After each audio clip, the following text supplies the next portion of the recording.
mentre el món s'escandalitza perquè en Estats Units se separen els xiquets dels seus mares i pares, els immigrants que entren en Estats Units, en la nostra mar Mediterrània, milers de persones s'ofeguen cada any. I a Europa, els ciutadans i ciutadanes s'escandalitzem, però els líders europeus miren cap a un altre costat i proposen mesures que mantenen el problema. En el que portem d'any ja són 1.000 les persones que s'han ofegat en la mar Mediterrània. Des de 1993 n'hi ha un diari alemany que ha fet este llistat on estan noms i cognoms, algunes persones no se sap com es diuen. Són 33.293 les persones ofegades, mortes en la mar Mediterrània. Darrere de cada persona n'hi ha una història, n'hi ha un motiu per el qual han fugit del seu país, han deixat la seva casa, els seus orígens. No és per voluntat pròpia, si no s'està completament desesperat, que deixes al teu fill o filla en una barca esperant que tinga una vida millor de la que tu li pots oferir.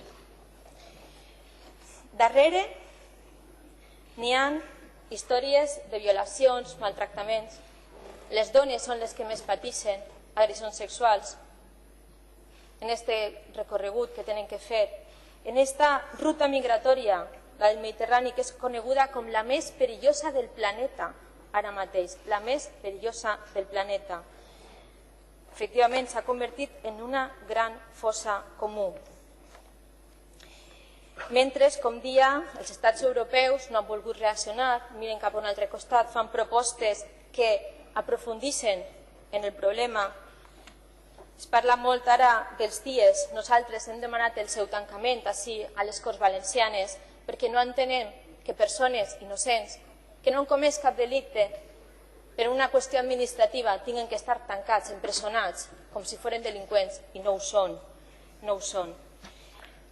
Nosaltres considerem que la política en matèria migratòria ha de deixar d'estar dictada des del prisma de la mal anomenada seguretat i estar dictada des dels drets humans, perquè considerem que és una qüestió de justícia.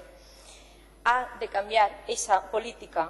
Per això estem molt orgullosos del que ha fet el nostre govern, molt orgullosos, perquè per fi una demanda que se feia des del 2015 ha tingut que canviar el govern de l'Estat, això sí, per fi s'ha escoltat la nostra demanda d'acollir, de tindre les portes obertes i de salvar a aquestes persones que l'única cosa que volen és buscar un futur millor, una vida millor.